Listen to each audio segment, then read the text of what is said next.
To quote Li Chaolan, fighting is elegance at its purest. It's crazy to think that the last time we entered ourselves into the King of Iron Fist tournament was all the way back in 2007. But at long last, a proper Tekken sequel was released in the form of Tekken 7, and we couldn't be more excited. Hi everyone, I'm Justin with the Leaderboard, and don't hesitate to put on your gloves and lace up your boots because it's finally time to step back into the King of Iron Fist tournament with 107 facts on Tekken 7. 3, 2, 1, fight!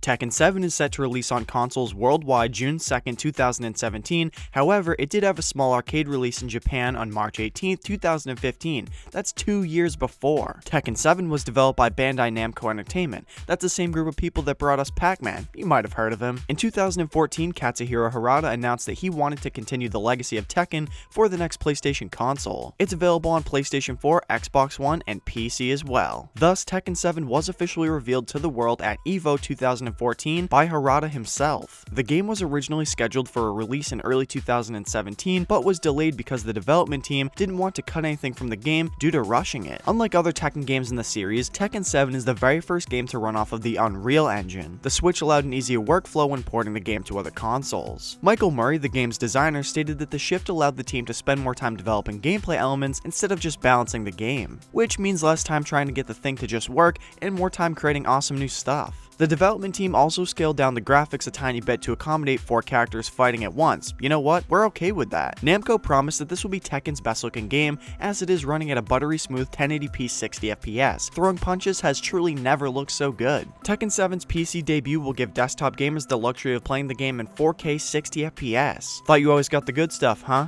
Console gamers? According to the creators, they felt that spectators were never really that excited to watch Tekken fights. Why? Well, in other fighting games you can fly and throw fireballs at each other, but Tekken has usually always been about hand-to-hand combat. To make things more exciting, the development team added cinematic slow-mo to amplify the look of very intense moments in the match. Most notably, this happens with the last hit. The arcade version of Tekken 7 was groundbreaking as it is the very first arcade game to implement network play. Don't have anyone next to you ready for battle? No problem. Take the fight online. The innovative development continues with the fact that this is the first game in the series to seemingly transfer between cutscenes and gameplay. Thankfully, the game's engine helped bring the immersion to the next level. July 13th, 2014 was a crazy day for Tekken fans. It was a total spur of the moment thing. Hey, gotta capitalize on that hype, right? The arcade game received high praise by fans, so as time passed, Namco ended up releasing an updated version called Tekken 7 Fated Retribution. In an interview with PlayStation Lifestyle, Harada was asked about the story within the game. He explained that the central story is about the showdown between Heihachi and Kazuya Mishima. Moreover, many unsolved questions will finally get answered. It's about time. Tekken 7 is said to be the final chapter of the epic battle between Heihachi and his relatives. Will things get resolved? Who knows? You're gonna have to play the game to find out. Tekken 7 is breaking ground when it comes to the series. How so? Well, for one, the stages feature time and weather changes between rounds to give the game more of a varied look and feel. Each stage has 2 different themes that change throughout battle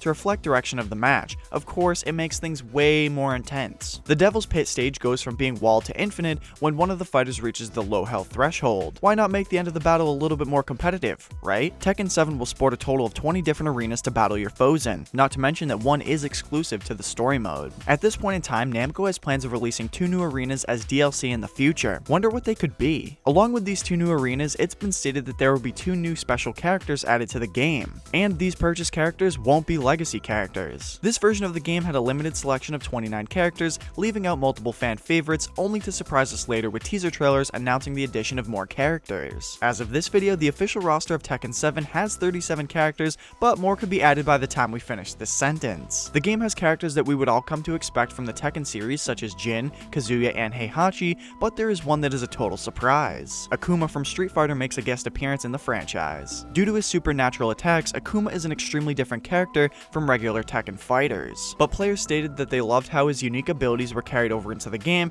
and don't really mind the fireballs anymore. Bringing in Akuma was a big challenge for the development team. Harada stated that Namco didn't receive any character models or assets for Akuma to use in Tekken 7, so they had to create everything from scratch. The animations gave them a bit of trouble since Akuma has never really been made in a 3D space like that of Tekken 7. Harada said that Akuma isn't just a special addition to the game. His story intersects with the Mishima family and serves as a strong opponent throughout the game. Harada also wanted to include Akuma into the game because it would break the mold Tekken has established, pushing it into a new direction. In doing this, the team hoped to get new players interested in the game who wouldn't normally plug in. In Tekken 7, Akuma has an EX gauge, which has never really been in Tekken previously. This is a big step for the series, but makes Akuma's addition to the Tekken universe that much more faithful to his street fighting days. Akuma isn't the only character in the game to have an EX gauge. Eliza from Tekken Revolution makes her way into the 7th mainline installment and has an EX gauge as well. Keep in mind that she isn't from Street Fighter, she's only ever been in Tekken. Apart from Akuma, there are 8 new characters in the game. The first of these characters is Claudio, who has been previously said to stand up to the Devil. Could we possibly see a Claudio vs Devil Jin matchup in the story? That would be pretty exciting. Previously, Claudio Serafino had made an appearance in the mobile game Full Boko Heroes Cross Tekken Edition, in case you were wondering where you might recognize him from. Next up we have Gigas, a brute fighter who might feel sluggish at first, but if you get him going, he'll be able to deliver brutal combos. Gigas was one of the very first characters to be revealed thanks to that leak that happened years ago. Speaking of leaks, Josie Rizal is also making her King of Iron Fist tournament debut. Her character was leaked right next to Gigas, but unlike him, she's a kickboxer. Oh, and when she's not duking it out against her opponents, she's a model. Wait, what a combo. Oh, yep, get it? Okay, alright, I'll stop. Katarina is also stepping into battle stage. She's the Brazilian Savat who, in other words, a French kickboxer. She was abandoned as a child and had to work her way through the ranks to earn her keep with her newly learned fighting skills. Similar to Claudio, Katarina was in Full Boko Heroes Cross Tekken Edition for mobile phones. Lucky Chloe's appearance caused a lot of controversy with North American fans of the series, who criticized her look as being, quote,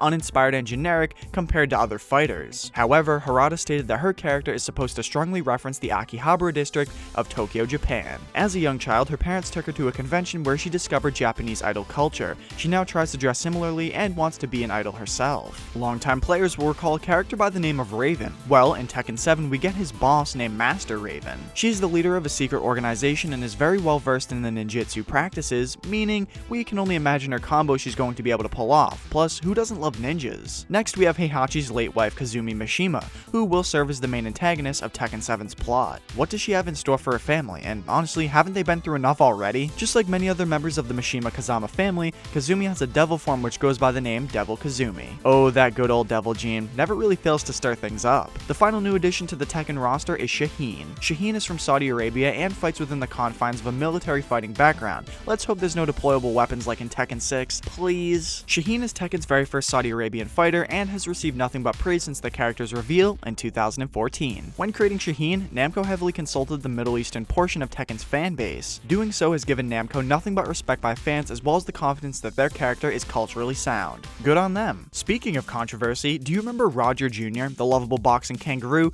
who's been in the series since what has felt like forever? Well, the marsupial isn't returning to Tekken 7 in the Western release. This is due to a viral video where a kangaroo put a dog in a headlock, prompting the owner to punch the wild animal in the face. After animal activists were outraged by this, the team decided to take Roger Jr. out of the game in the Western market to avoid issues. On that note, a lot of people are going to ask, what about Kuma and Panda? They're animals too, right? Well, the excuse for leaving them in the game is that bears are much stronger animals. To be honest, I'm pretty sure both could knock out a human. If you've been playing Tekken for a long time, you'll be glad to know that a huge portion of the original voice cast is back and reprising their roles. Phew. While there are a lot of characters returning to Tekken 7, there are also quite a few who are not going to continue on. Some of these are notable series veterans like Lei Wulong, Mokujin, Ganryu, Beck, Wang, Bruce Irvin, Dr. Boskanovich, Christy, Julia Michelle, and Craig Mardick. It was announced that Tekken 7's future DLC packages will include special characters. This could possibly mean that more Street Fighter characters are making their way over to the Tekken universe, making the cancellation of Tekken Cross Street Fighter a little less painful to deal with.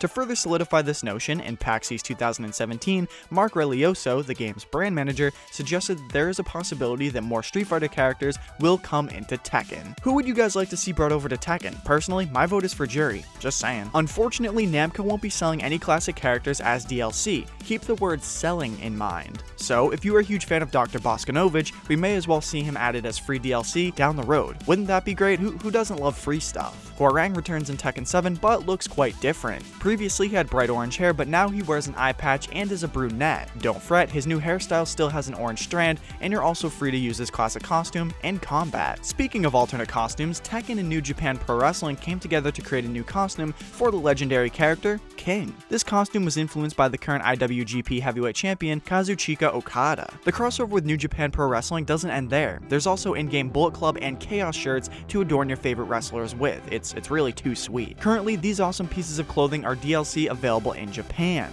Harada didn't expect there would be so much global support from the fans, so he hopes to make it available to the Western markets eventually. In 2015, Namco announced a crossover with their other IP, the Idolmaster. This crossover gives the female fighters costumes from Idolmaster and lets the male fighters battle shirtless. If none of the default character costumes suit you, you can compete for in-game gold, which allows you to buy other pieces of attire to make your fighter uniquely yours. As Tekken fans expected, Machine Man Jack is back and sticking with tradition. Say hello to Jack 7, the legend continues. In late May 2017, Bandai streamed a 4th episode trailer that introduced the characters Raven, Dragunov, Lily, Asuka, Leo, and Yoshimitsu. You can check it out and the first 3 if you haven't seen them on their YouTube channel, Bandai Namco Entertainment America. Aside from all the new costumes and characters in Tekken 7, there's 2 new gameplay elements, Rage Art and Power Crush. Rage Art allows you to unleash a monster attack that deals massive amounts of damage to your enemies. When using this move, a character loses their rage. We also have Rage Drive, a series of consecutive attacks or one mega powerful move.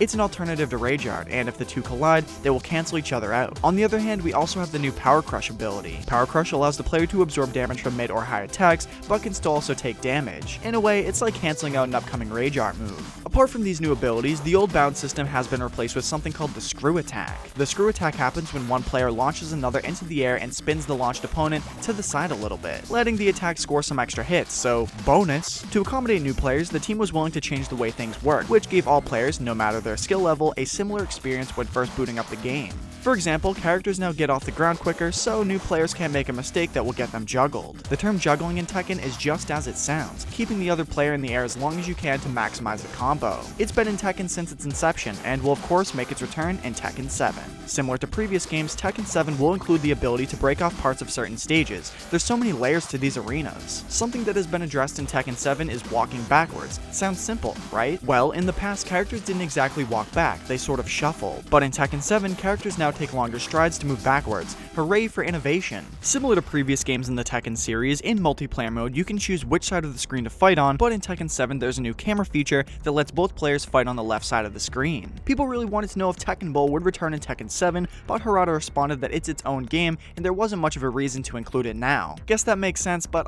come on. Regarding minigames, IGN asked Harada if Tekken Force might make its way into the 7th installment. Unfortunately, Harada stated that it's not in 7 at the moment. Darn. While Ghost Battles are not exactly back, there will be a new mode called Treasure Battle, which allows players to earn items. Harada mentioned that there are some aspects of Ghost Battles in it, but it's also its own new thing. GameSpot asked Harada what he thought about rage quitters, and apparently the development team plans to combat those evildoers. How so? Penalties. He didn't go too much into the answers so that hackers couldn't start planning their cheats. The team mentioned that they hope to eventually make Tekken esports friendly and have told fans to keep an eye on how this develops. Future Championship, here we come. Many people have complained that they get sweaty when playing Tekken, so the company Hori is releasing special Tekken 7 branded authentic fighting sticks alongside the release of the game. If you want to take your game to the next level and have $180, go for it. Ever wonder what beautiful music is playing during your hardcore fight? It's an original score composed by the legendary Akitaka Toyama. The intros to all of the Tekken games are pretty outstanding, and Tekken 7 is no exception. This masterpiece was directed by Shinji Aramaki. Talk about a real mood setter. He knocked it out of the park with this one. You may be familiar with Tekken Tag, but Tekken 7 takes things back to square one. Instead of tagging in another team member, it's back to that good old one-on-one action that we all grew up with. Speaking of going back to the old days, Tekken 7 marks the 20th anniversary of this series. Some of us didn't even exist when the first game came out. Many guest artists helped create the art of Tekken 7, such as Mari Shimazaki, who worked on Bayonetta, Yuzu Kozuki, who worked both on Fire Emblem and No More Heroes, Ninin, who worked on Duel Masters Card Fight and Vanguard, as well as Kenichiro Yoshimura, who worked on Anarchy Reigns. If a player wins by 2 rounds, the stage's music will actually change. This happens on all stages, so there must be a lot of different music in the game. The soundtrack for Tekken 7 has 2 discs totaling 25 songs. Tekken 7 will have a season pass for $24.99 that will include the extra stages, extra characters, a new game mode, and costume packs as DLC. The first DLC will be released in summer 2017 with over 50 new costumes available. Oh, and a new mode. The second DLC package comes out winter 2017 with an exclusive guest fighter. The third DLC will be available in spring 2018 with yet another guest fighter. Yes, keep them coming, please. Harada has stated that selling new characters through the season pass,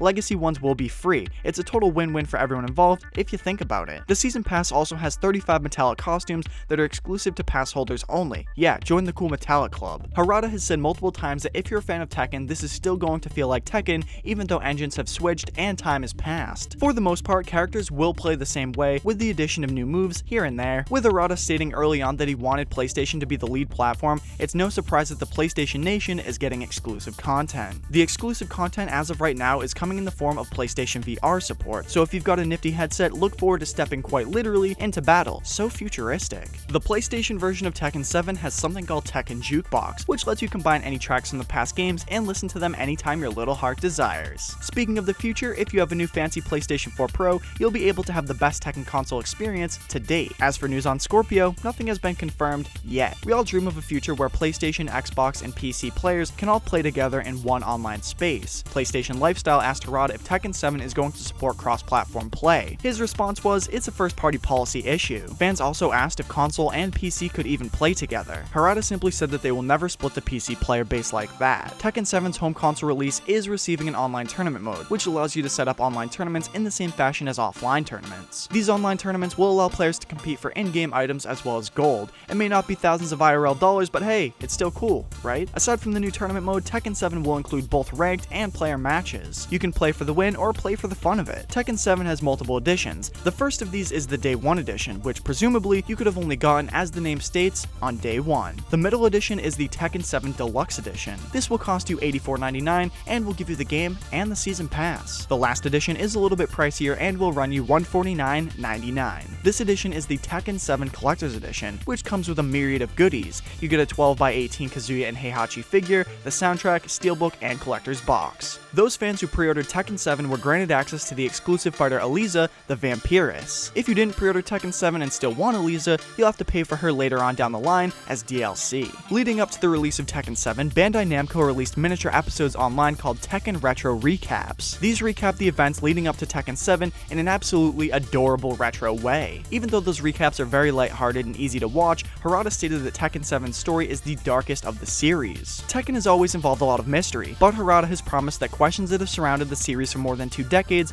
are finally answered in the 7th installment. The worldwide version of Tekken 7 has box art that is a little bit different of that of Japan's. It previews close-up of Heihachi and Kazuya, whereas the Japanese box art shows Heihachi and Kazuya in a fighting action shot. They honestly look pretty mad. The ESRB rated Tekken 7 T for teen due to crude humor, mild blood, mild language, suggestive themes, and violence. Tekken 7 will be available in 11 languages: Japanese, English, Italian, French, German, Arabic, Spanish, Korean, Portuguese, Russian, and traditional Chinese. Thanks for watching 107 Facts on Tekken 7. Who is your favorite character in all of Tekken, and did yours make 7's cut? Let us know in the comment section down below. If you like getting more from your games, subscribe for all of our latest videos. Don't forget to click that little bell icon to become part of that awesome notification squad, and if you want more from my channel, Stuff with Scoutfly, check out the link in the description down below. And thanks again for watching the Leaderboard, where we help you game smarter.